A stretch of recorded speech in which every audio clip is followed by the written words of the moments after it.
I will begin by reading the Indigenous Land Use Statement. We acknowledge the land which we occupy today as the traditional home of the Nisenan, Maidu, and Miwok tribal nations. These sovereign people have been the caretakers of this land since time immemorial. Despite centuries of genocide and occupation, the Nisenan, Maidu, and Miwok continue as vibrant and resilient tribes and bands, both federally recognized and unrecognized. We take this opportunity to acknowledge the generations that have gone before, as well as the present-day Nisenan, Maidu, and Miwok people. I hereby call this meeting to order at 10:31 a.m. Pacific Standard Time. Director Carvalho, if you could begin the roll call. With pleasure. President Burrows. Present. VP Dominique Espinoza. Present. Director of Communications Carvalho. Present. Director of Finance Huynh. Present. Director of Public Relations Love. Director of Public Relations Love.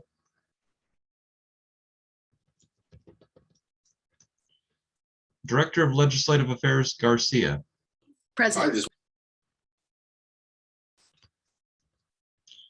Senator Ng. Present. Senator Nealon. Excused absence. Senator Gorman. Excused absence. Legislative Analyst Vallard Birch. Present. CABE Representative Mark Shepard. CABE Representative Mark Shepard. All right. Of the 11 members, we have 7 out of the 11 present. Quorum is met. Thank you very much, Director Carvalho. We will now move on to adoption of the agenda. Today's agenda was posted earlier this week, but it also went out in an email this morning along with the minutes from November 5th. If there are no objections, we will adopt today's agenda.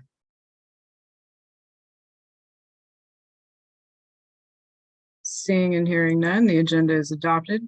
We will now move on to approval of the minutes. Again, the minutes went out in an email this morning. These are the minutes from Friday, November 5th, since we did not meet last week. If there are no objections, we will approve the minutes.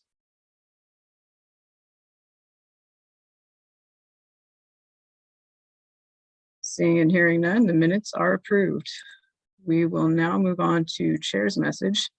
Really short message this week. I didn't see a whole lot of announcements about things happening on campus, so hopefully all of you will be sharing more information during announcements and board member reports. And I believe we're at the end of week 13, so we're really getting down to it here. Obviously, Thanksgiving holiday is next week. I'm sure everyone's looking forward to that. The SSCCC Region 2 Delegate Assembly is tomorrow. Spring enrollment begins on Monday, the 22nd. So be sure to check your inbox or your e-services to find out when your enrollment date is for spring. And it sounds like parking permits will not be required next semester again. So that will be waived again for student access. So that's very helpful to know. Other than that, I heard earlier this week that the Native American Resource Center on campus is developing a Native American Studies library. And so this could be an excellent project for board members to potentially write a bill and to donate books. As an example, books and other school equipment can be an effective use of Senate's advocacy funds. So that is something to keep in mind either for our last meeting or for meetings in the spring. That's all I have for you today. We will now move on to advisor's message. Go ahead, Brett. All right, thank you, Stacey. Hi, everyone. Happy Friday. Aloha, even though it's freezing outside. I don't really have that much either. Couple of updates. Stacey touched on the registration, so hopefully by now you know your registration date. Friendly reminder about the 5 units and a 2.0 GPA to be eligible on the board. Other than that, that was the first I heard of the parking, Stacey, so thanks for clarifying that. That's good to know. The update I can give you, we're still unsure about the student center, if it's gonna be reopened or not for January. There's a lot of logistics to still figure out. With that is the ID cards, because they're stationed there in that center. We've could possibly move it to the LRC or Welcome and Support Center. The district is also trying to obtain new software so that students could upload their picture instead of coming in physically and taking a picture. Not sure where the status is on that because I'm not in those conversations. So the moment I know, you all will know. So stay tuned for that. I get a lot of questions about the ID cards, and I know a lot of folks want them. Some of you have been a student over a year and a half and you don't have an ID card from the college. So makes a lot of sense. Campus is open Monday through Wednesday. So for those of you that do need to go on campus, you can. However, student services will be virtual on Wednesday, the 24th. So if you have a financial aid question or a registration question, that's all going to be online on Wednesday. I know we have JBC today at 1. So there's just a couple small agenda items to discuss, and that will be the second meeting of the semester. So you've met your constitutional requirements. We have a guest here today, and I always forget to say and welcome the guest. So Valerie Adger, my student services supervisor colleague, welcome. They'll be speaking to you all in a little bit about some of the exciting things going on our campus. And then other than that, take next week to recharge, regroup. The following Friday, the 3rd, is your last meeting of the semester. So we only have 2 left, today and then that on the 3rd. The 10th is the first day of finals. So traditionally we don't have meetings once finals have started. And then I wrote down the date. It will be January 21st is the first meeting of spring semester, because classes start on like the 16th or 17th. And then there's the Dr. King holiday on that Monday. So, and we'll talk about that next meeting. But other than that, thank you all for being here today. And I hope yesterday went well. I have not heard how those conversations went with Academic Senate went. So I'm eager to know how it went, but I'm sure you all represented students the way you always do. So thank you for that. And that's all I have. So Stacey, back to you. Thank you, Brett. All right, we will now move on to public comment. This time is reserved for members of the public to address ASB Senate on issues not already appearing on the agenda. A limit of 2 minutes per speaker shall be observed with a maximum of 4 minutes per topic. No discussion is allotted on public comment. The law does not permit any action to be taken or extended discussion of any items not on the agenda. The ASB Senate may briefly respond to statements made for questions posed. However, for further information, please contact the ASB Senate President for the item of discussion to be placed on a future agenda. Are there any members of the public who wish to make a comment at this time?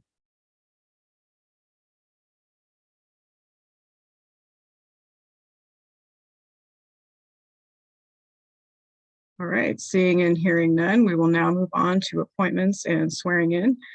The only appointment we have this week is for VP Dominique Espinoza to be appointed to Senate Representative to Club and Events Board. So thank you so much, VP Dominique, for your service. Thanks. All right, other than that, I just wanted to quickly mention, we still have an opening for Affordable Learning Materials Committee. So if anyone is interested in serving on that committee, please reach out.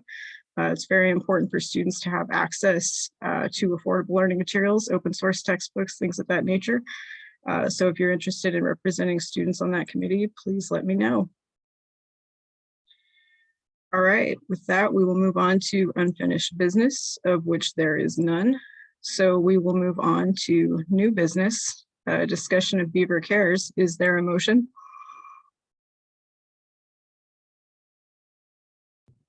I move to discuss item 10.1, Beaver Cares. With the motion made, is there a second?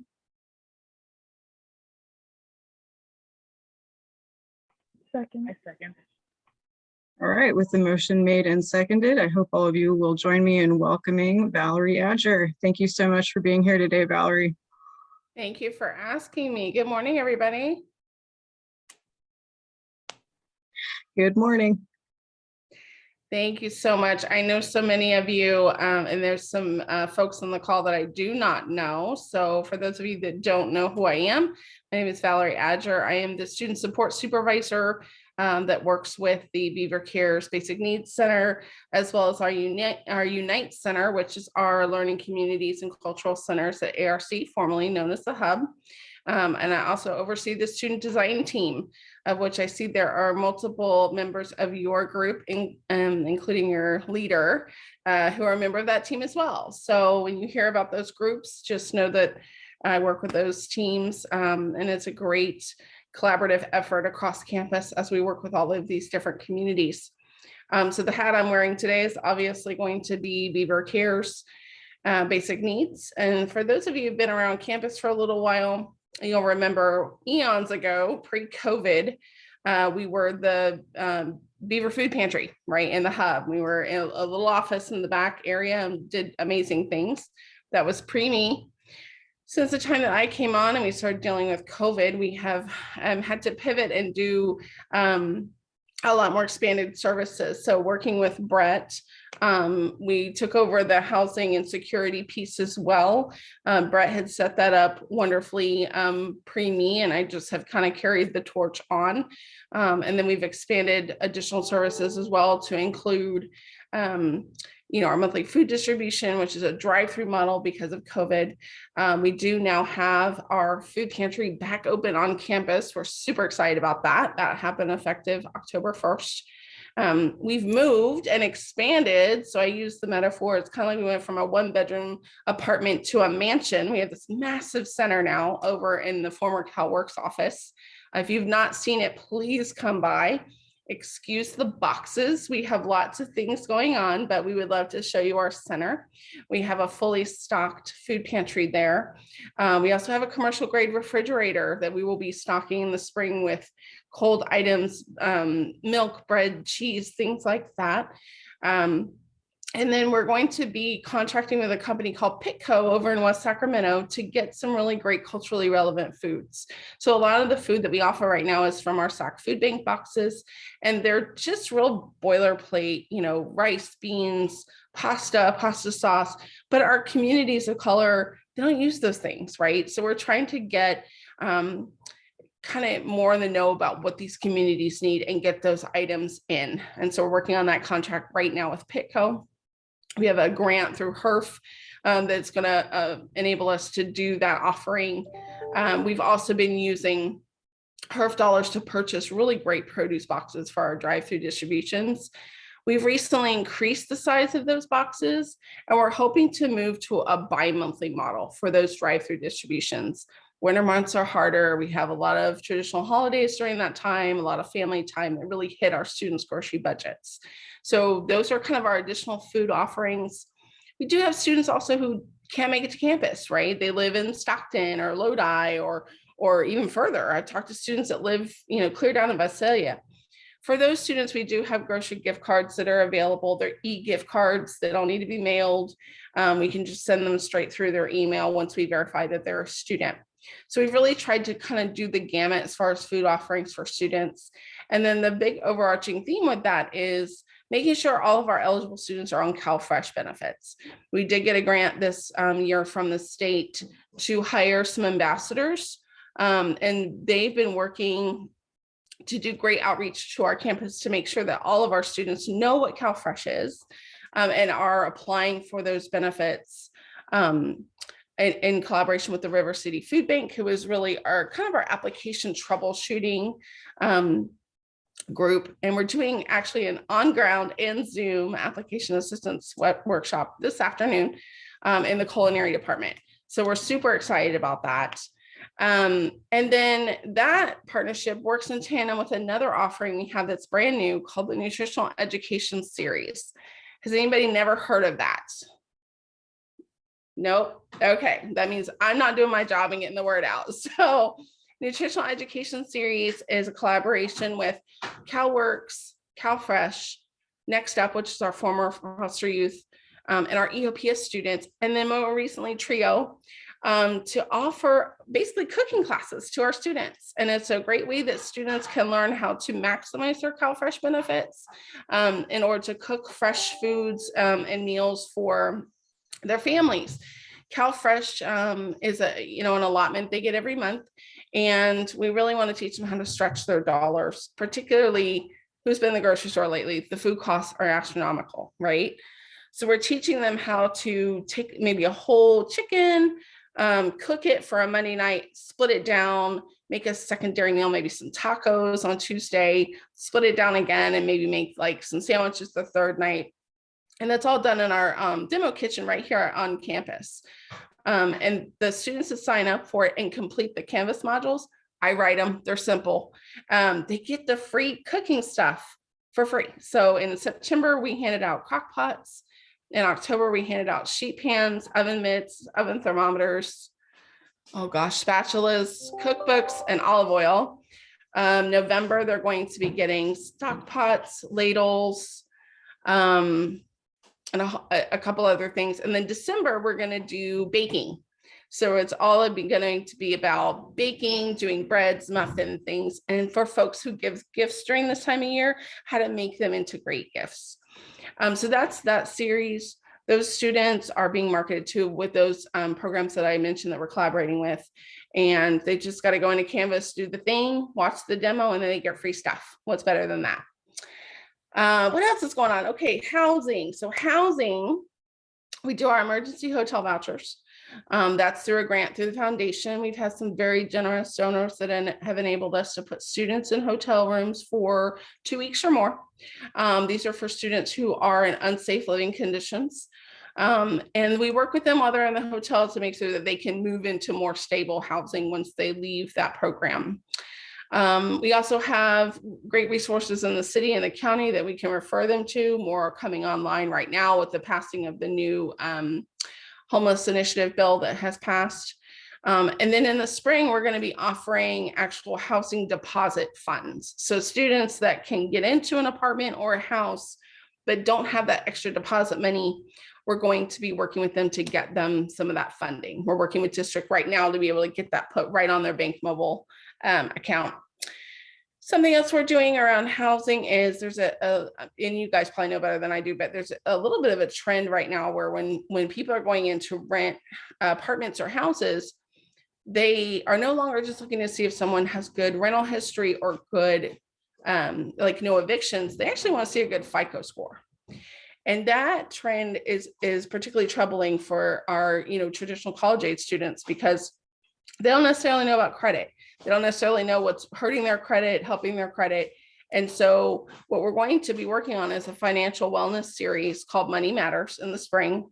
We're collaborating with Safe Credit Union to offer, again, an online education series where students can learn about banking, saving, investing, and ultimately credit repair.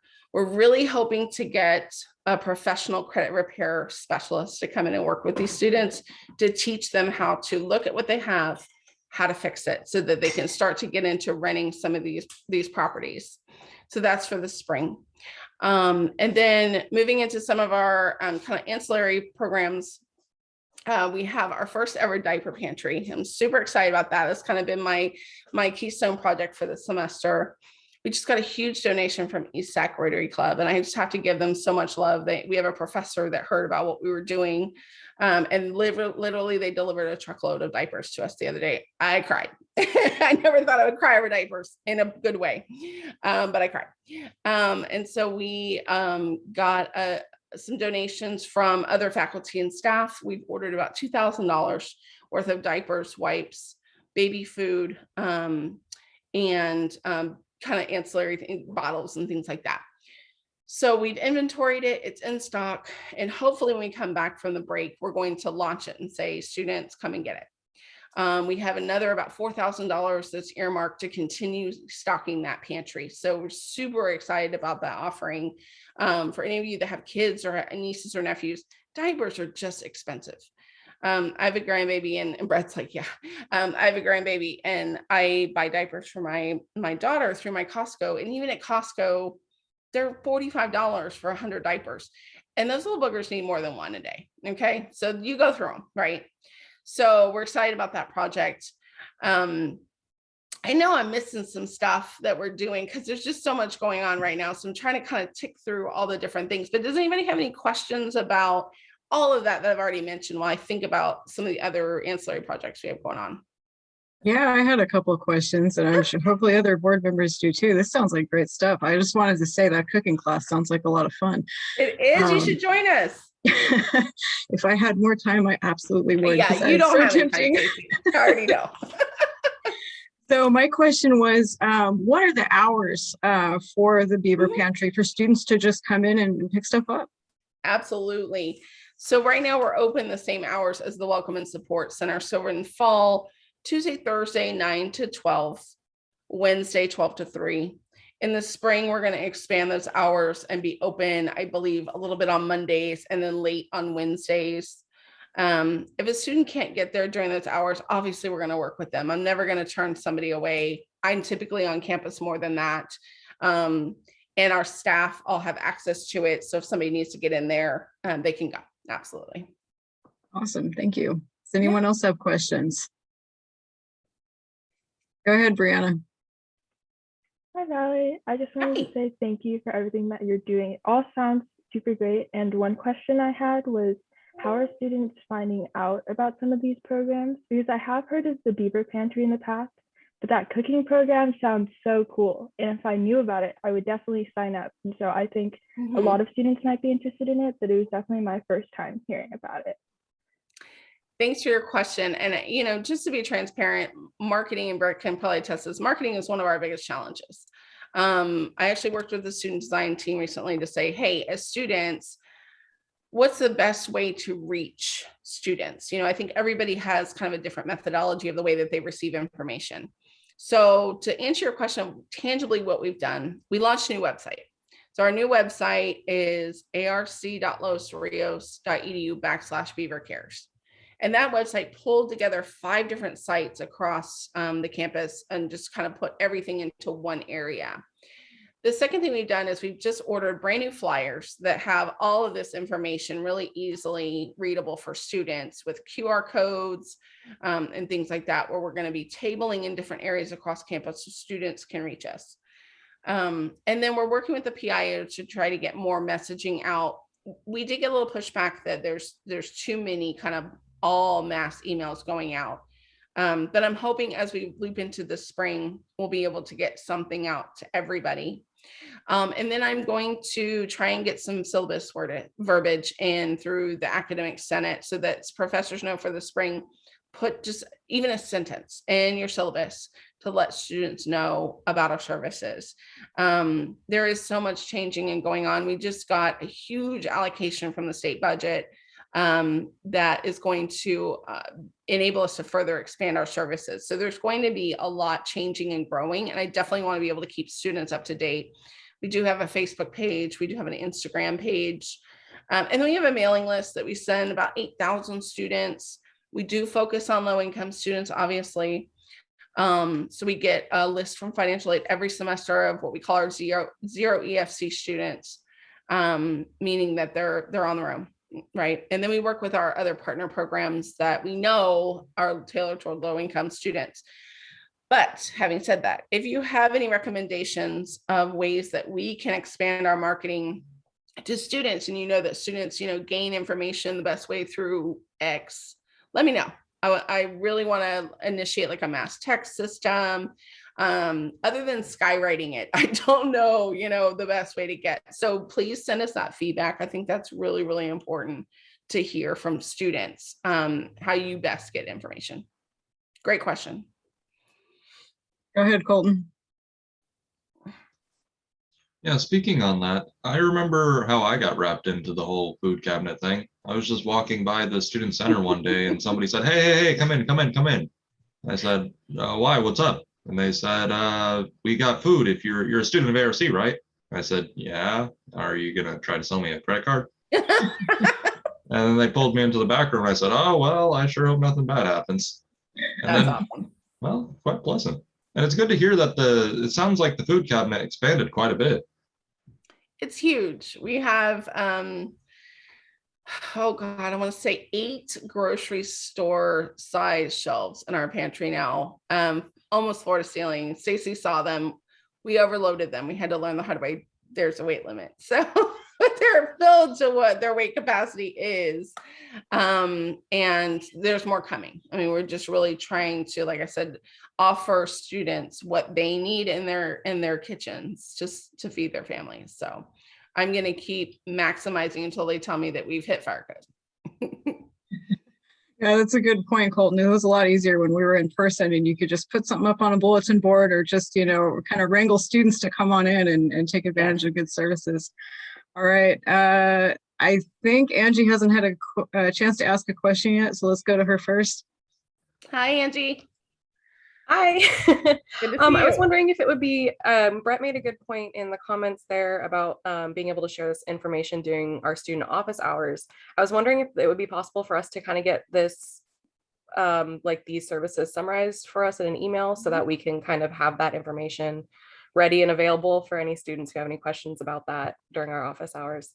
Absolutely. I can forward you our new flyer that has everything outlined on it. And it sends them to our website as well, so they can get all that information. Awesome. Brianna, was that your question too? I noticed you put your hand down. Okay. I was just wondering, and that's actually why I invited Valerie here today, because I know we're intending to start office hours. I actually meant to mention in Cher's message that we've been having a little bit of technical difficulties with the Zoom account and inviting alternate hosts to meetings. So that's why we haven't quite got started yet. But yeah, that's exactly why Valerie is here today, so that all of you have more information to do outreach with students when they attend office hours, and that you're able to connect them with resources about the concerns they come in with. All right, so Colton, go ahead. Yeah, I think that would be a wonderful idea to just put it as like precursor information to whatever we say, like at the beginning of a meeting, we mention it, or at the beginning of a office hour, we mention it, like, hey, do you know about the food pantry or the like?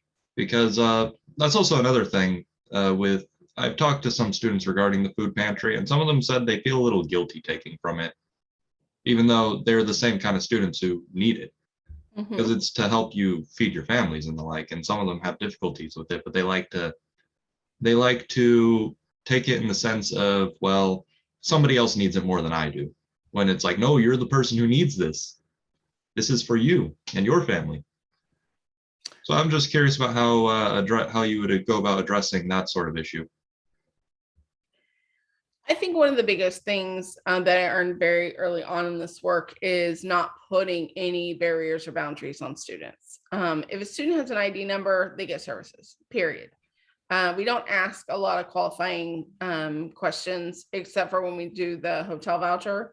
Other than that, if a student walks in and they give us an ID number, they can have whatever they want. And we took off the point system for right now because honestly, we're in a bounty right now. So they can literally load up with whatever they need. And if they're not comfortable giving a student ID number, I would even work with them and say, I'm okay with you being anonymous. We want students to have what they need. And so I hear that concern. I think that's one of the reasons we get some of the grocery gift card requests, because they don't want to come in person. And that's okay. I've been there. I get it. You know, I've stood in the county offices and had the difficult conversations. I used the old school food stamps where people were looking at you crazy and stuff like that. I've been there. It's not a good feeling. But that's one of the reasons why we try and make it kind of a family atmosphere, a fun atmosphere, something where people can come and feel invited. One of the things we want to do in the spring, and talking about marketing, is we want to do hot chocolate and a visit. You don't have to come take our services, but just come have a cup of hot coffee or hot chocolate with us and get to know us a little bit better, and learn about what we do. And so that's one of the things that we are going to be doing to just get people in the door. And in the beginning of the fall, we did free pastries out in the quad, and just invited students to come by, grab a cookie, have a chat, just so that we could get the word out about what we're doing. It's awesome community building, and we are so lucky to have you in the center doing all of this work. Does anyone else have questions for Valerie? Go ahead, Britt. Just real quick, and it's more a shout out to Valerie and her team. You've done more than carry a torch. You've ramped up the services, and I know how it affects students, and I know how it impacts staff too, right? When you get that phone call or email at 10 at night because a student has nowhere to stay at night, that wears on the heart and the soul. So shout out to you and the team. Thank you. If there's a way ASB and you all can collab. I know they have restrictions on how they can spend their money, but there's other ways that we can be creative on that. So we can brainstorm ideas, but I just wanted to give you a shout out because that is not an easy job among the many other things you're doing. So thank you. Thank you. I appreciate that. And Brett and I collaborate in a lot of things, and he's been amazing to work with as we've transitioned some of these services. I'm glad you mentioned collaborating because I did get a phone call this morning and I thought about you all. I still get phone calls about the housing binder that lived in the CL&D. And long time ago, I asked Stacey to help me set up a Discord account because Brett told me about Discord. I had no idea what that even was. So one of the things I want to work on in the spring is moving some of our roommate boards onto Discord. And so I would love to hear some feedback from ASB about ways that you all can be supportive of that as we move to that kind of the housing binder into more of an online system.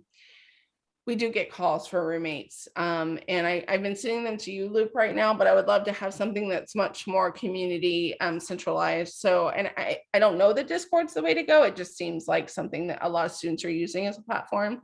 So maybe that's something that a committee could take on as a collaboration with Baker Cares. So yes, I'm gonna take you up on that offer. Yeah, and if any of you were wondering what happened with that Discord, so that is why we added to the student life server on Discord. There is a whole channel dedicated to roommates so that people can post and find access to roommate, find somebody to talk to about moving out or moving in or whichever it may be. Mm-hmm. And Brett's saying in the chat, stay away from Craigslist. Oh my gosh. Yeah, you got to be careful with Craigslist. All kinds of stuff goes on Craigslist. All right. Any other questions for Valerie? No, but can I just say, if you ever need us to repost something or try and get the word out, reach out to like myself or Stacey or Brett, and we'll make sure that we get it on any platform that we can get it on and spread the word as well. I appreciate that. I do. And when I send you all the flyer, I would love it if you could post it just because it has so much information on one sheet. All of our contact information, our website, everything's there. So yeah, that'd be great if that could go up. I would really appreciate it. Absolutely. And I think I reposted your most recent one with the QR code a few minutes ago as well. So oh, perfect. Yeah, that QR code is stellar. One of our ambassadors did that. I was so excited. It's all colorful. Yes. It's the small victories, right? Thank you for that, Sydney. That's our director of PR. So yeah, she's on it. Awesome. She's on it. Good job. Yeah. All right, Brett, your hand is still up. Did you have something else? You're good. All right. Any other questions or comments? Want to make sure you guys get everything you need to know. Yeah, just email me, call me. I'm really, really accessible. I love talking about this stuff. This is what fuels me, even on the hard days, even during the tough conversations. This is what drives me. I love what we do. And Brett's right, it pulls at the heartstrings, but when you get those wins and you hear about families moving into housing and getting jobs and things like that, that's what makes it worth it. So thank you all so much for having me. I appreciate it. Valerie, could you put your email in the chat really quick for everyone? Absolutely. Sydney, was that your question or did you have something? That's exactly what I was going to say. I was going to ask you to put it in there. Awesome. Absolutely. All right. Well, I hope all of you will join me in thanking Valerie for being here today and also for all of the hard work she is doing for all ARC students. We are so grateful. Thank you so very much. More to come. Yeah. Have a good day. See you. Bye-bye. All right. So with that, we could move on to 10.2, although it looks like President Shepherd is not with us, and I know he wanted to share some updates from Student Advisory Council. I always want to say committee, Student Advisory Council, which is a district body that it's the presidents that get together. Mark is serving on that council on my behalf this semester as president of Club and Events Board. Pardon me. And anyhow, I know he had wanted to share some things about Lobby Day, but since he is not here right now, I think we're going to have to probably table that for our last meeting. Unless, Brett, was there anything you had on this? Yes. I could just share. We should definitely table it for the next meeting. But the Student Advisory Council did decide to go with lobbying for homelessness. So it's perfect timing that Valerie was just here to kind of share what our campus is doing. But I'll let Mark discuss that more. The one bonus I'll say is that at Lobby Day, you all could discuss the kind of component I was pushing with how to use your advocacy funds to discuss homelessness. So even if you've never experienced housing insecurities, you could say, hey, I'm a member of our student senate or CABE, and we have funds that we just cannot use, even though that's what every student ask us to use it on. So that could be a narrative to share at Lobby Day, but we'll discuss that later. So more to come. All right. While we have this time on the agenda, I just wanted to ask, does anyone have questions about Lobby Day, what it is, when it happens, how it works? Because I realize we probably haven't gone into that too much. Yeah, Brianna, go ahead. I would like to know when it is happening. That way I can just block out that time for my spring. Brett, do you have that schedule? Because I do not. Yeah, they're still working on the date. So the district has a point person who works with the district's lobbying firm, and they set up guest speakers. So when we were on ground, we would go to the Capitol and be in some meeting conference room, and the guest speakers would come and talk to you all. And then from there, you would have appointments previously made to say, meet with legislator so-and-so from your district or a neighboring district. Long story short, the district is still working with the lobbying firm on the exact date, but SAC recommended sometime in February, towards the later end of February, but no date yet. Thank you for that. I have a follow-up question. Yeah. Will it be online or in person, or because I know the district guidelines still have us online? Chair, can I answer that? Please, yeah. Yeah, it will probably be online unless the world drastically changes in the next month. I would assume it'd be online, but you know what happens when you assume. So I'd say tentatively yes. Thank you. Thank you for that, Brett. I didn't know that the district worked with a lobbying firm, but that makes sense because I understand lobbyists have to be registered. So I was wondering, how do students do this? And, just with those logistics, that's helpful. Colton, go ahead. Yeah, what is Lobby Day necessarily? I'm a little unfamiliar with it. Okay, I can start on this a little bit and then Brett will fill in whatever I miss, hopefully. But Lobby Day is kind of a day to really apply advocacy beyond writing bills within this board, but more like doing outreach specifically with state legislators. So just as Brett was saying a moment ago, pre-pandemic, members of the board would actually go downtown to the Capitol building, meet in an office. When I did this last year, it was on Zoom. And I think for the most part, we met with staffers. I'm not sure if we met with any legislators, but we met with their staff to advocate for different bills and why they were important to community college students. There were some on financial aid reform as an example that were really big last year, AB 1456.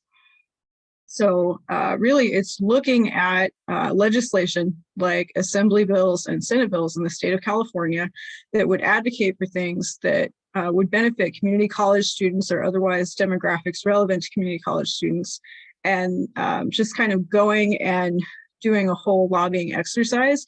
And lobbying is something that we could do training on, but usually it's done in a few different pieces. You have a couple different people, sometimes 3, sometimes 4. And somebody introduces everyone in the group. Someone else talks about data and statistics, information that's persuasive. Someone else usually shares a personal story.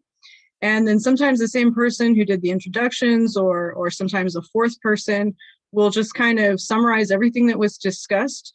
Thank, the lobby person who, whether it's the staffer or the legislator, for meeting with them, and then ask if they have any questions, take their questions. And if you don't immediately have answers to those, then you get contact information and you follow up with them, and you just kind of do that diligence of following through on the communication and maintaining that professional relationship. So Brett, what did I miss? I mean, you pretty much nailed it. Typically, an appointment is about 15 minutes, give or take. Sometimes they're shorter. Sometimes you get a really good staffer or legislator that will ask questions, or you just hit it off and it'll go longer. You tend to want to talk with folks in this area because they represent the constituents that you all serve, right? So someone from San Diego doesn't really want to listen to Los Rios students because that's not really, their constituents. But Los Rios is fairly big, so there's a lot of different assembly folks and Senate folks that represent the areas. So you're specific with that, and that's where Sylvia and Angie come into play with the legislative piece and their research. And typically, they're the ones that try to make the appointments, but anyone can help with that. So just keep that in mind. But that's typically how it goes. The lobby day will have, like I said, a series of guest speakers, typically in the morning. But sometimes the legislators say, well, I can meet you at 9:30. And so you're excused to leave the speaker session to go up to their office and talk with them, or on Zoom, right? So we'll talk about those logistics later. But, after the December SAC meeting, that's the big push to then start making those appointments, especially once we know the date. So that's kind of how it works. And like when we're on ground, right, people will get dressed up. We would either bring a lunch or you would get a stipend for lunch at the Capitol. Obviously it's probably going to be on Zoom this year, but it's a great experience, and it's something you can put on a resume. It's something you can put on a personal insight question for transferring, stuff like that. So it's a good experience. And I can personally vouch for it as a good experience. It's something that we'll probably hold a training for on this board, but if you want extra training or experience with it, this is a good reason to attend SSCCC Region 2 meetings. They have a legislative affairs committee that meets every month, and pretty much every month we do lobby day training, and we have a lot of fun with it. It's like a role-playing exercise. Usually the LAD, or the legislative affairs director, plays the legislator. Sometimes he does some pretty funny voices, and we have a good time. All right, any other questions about lobby day before we move on? All right, seeing and hearing none, we will now move on to committee reports. JBC is meeting today, so I don't think we have any committee reports quite yet. So we will move on to board member reports and announcements. Do any members of the board have a report or wish to share an announcement? Brianna, go ahead. Hi, everyone. I went to the District Equity and Student Success Committee meeting on Monday. Very informative. It was 2 hours, yet we still ran out of time for most of the topics, but it was very interesting.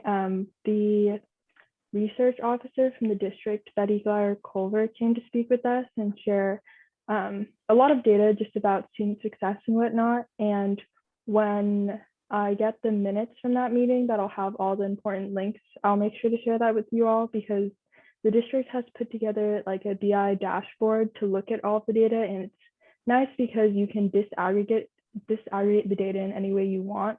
So you can look at the data overall for student success, but break it down by gender or ethnicity. One interesting thing to note is that the CCC Apply website added, I think, 120 other ethnicities or groups that you can identify with. And so there's a lot more data in regards to that now. And in addition to the traditional like female, male options, they also have non-binary. You can also look at data about students that's like non-binary and whatnot. So yeah, just lots of data. And I'll share that with you all when I get it. So that's all. Awesome. Thank you so much for that. Any other board member reports or announcements? Colton, go ahead. Yeah, the Academic Senate, that went pretty well. They're interested in an encore, so I'd like to meet up with some of you at some point in time to discuss more details, because they were actually interested in us presenting the problems again, more in a more concise format with solutions this time. A lot of the people on the board were very receptive to it, and questions that were asked and like, do you mind if I talk about that, or? Please, go ahead. Questions that were asked by the professors are things along the lines of, well, don't professors already send out their syllabus about a week before class? And yeah, they do. It's just mainly for the students who are making their schedules in their classes. A week beforehand isn't really a lot of time. So they want to see more details on how the professors can better supply the students with this information. That makes sense. Thank you so much, Colton, for all of your efforts, organizing, collaborating, acting as a go-between between the two boards. We really appreciate all the work you did putting into that. That's really very helpful. And thank Great. all of you. 10 board members who were able to supply me with a lot of information. Absolutely, right? So I'm so glad to hear that that's going to be an ongoing collaboration, and that, you know, we were invited to return. So that's really helpful. I believe Senator Ng was also there. He had to go, but he was telling me in the chat that, you know, you did a great job, and he was looking forward to you sharing information about this during board reports. So thank you again. Anytime, it was my honor, to be honest. All right, any other board member reports or announcements? Go ahead, Angie. Just kidding. Sorry, I'm having trouble unmuting myself. Okay. So I just wanted to make an announcement, since, you know, we're not going to be here next Friday. The following Friday, December 3rd, the American River Review is going to be having their launch party. I did mention it during our last meeting, but I have a Zoom ID now that I'm going to be putting in the chat. So the American River Review, for those who don't know, is American River's literary magazine. A lot of work goes into that across departments. We've got the English department, who puts together, you know, the content, the writing content of the magazine. And then of course the art departments help us with all the layout and get artwork into there. And it's awesome and gorgeous. And we have an award-winning magazine. It is going to be December 3rd at 7 p.m.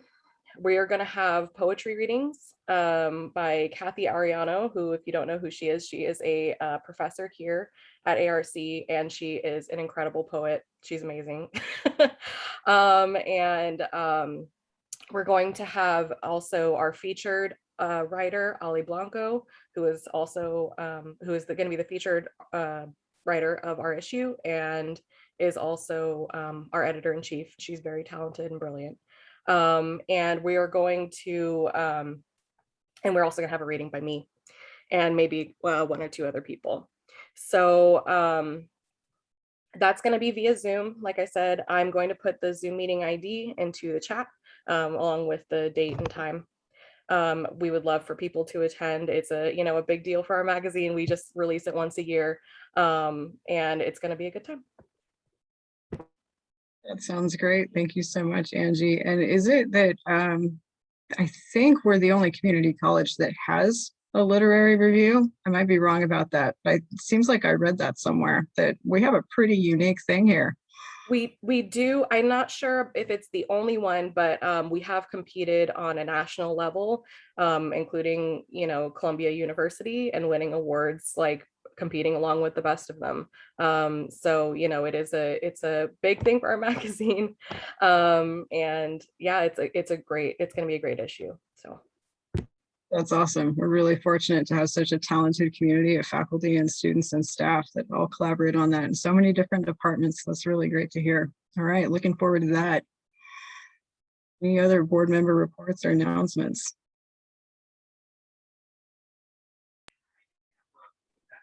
I can go. Yeah, go ahead. I got a bunch of information about the office hours up on Instagram. I changed all the passwords. I am trying to update the Wix website, but it never is collaborating with me. So I'm trying to get that up on there. And I think I used the correct link for the office hours. I didn't know if anyone else did their office hours this week. I did mine this morning. Nobody came. But I don't know if I made it accessible enough. So once you guys go through them this week, let me know if anyone's coming or if it seems easy to navigate and get to it. That's all I have. Thank you, Sydney. All right, I will send out that information on how to log in to this Zoom account that I used to launch this meeting. I was trying to set it up so that we could invite alternate hosts to host a meeting where you jump in as the host just by logging in. But for some reason, it's just kind of rejecting all the student email addresses I put in. And I don't know if it's because it was not a Los Rios Zoom account. It was like an independent, just regular Zoom account. So anyway, I've been trying to figure that out and I've been kind of struggling with it all week in between doing other things. So yeah, I will send out the password so you guys can just log in and do that. There is a recurring meeting set up. I don't know if it's going to let me see it right now because I'm logged in. Yeah, there's a recurring meeting set up. It's just called ASB Senate Office Hours. So when you log into the account, I'll attach screenshots in the email where I send out the information so you guys can see how to do it if you've never logged into Zoom and you've just kind of dialed into meetings for class. But you just hit meetings and then you're going to launch that ASB Senate office hours. You just click on it and click start. So again, there will be an email with the login information and screenshots that show you how to get in. All right, any other board member reports or announcements?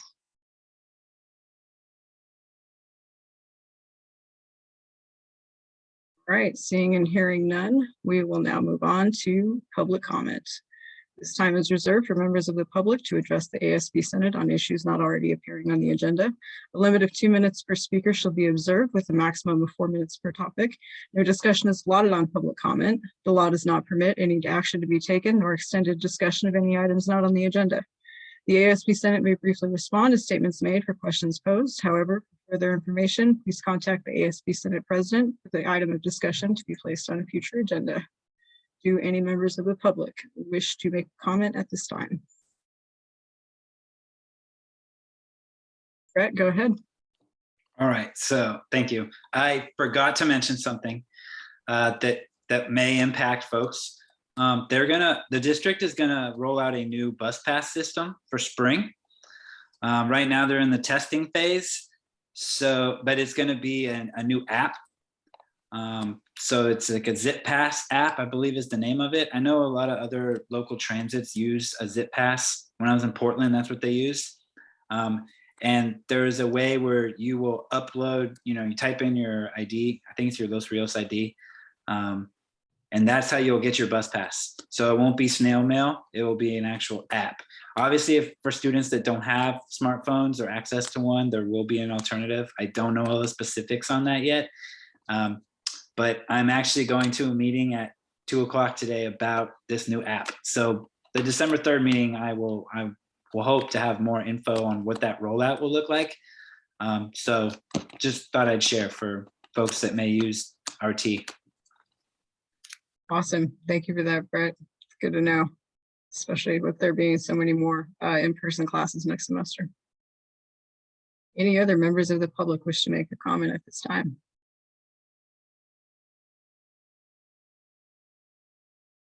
All right, seeing and hearing none, if there are no objections, the meeting will be adjourned at 11:24 a.m. Pacific Standard Time. Meeting adjourned. Thank you, everyone. Happy Thanksgiving. Thank you, everybody.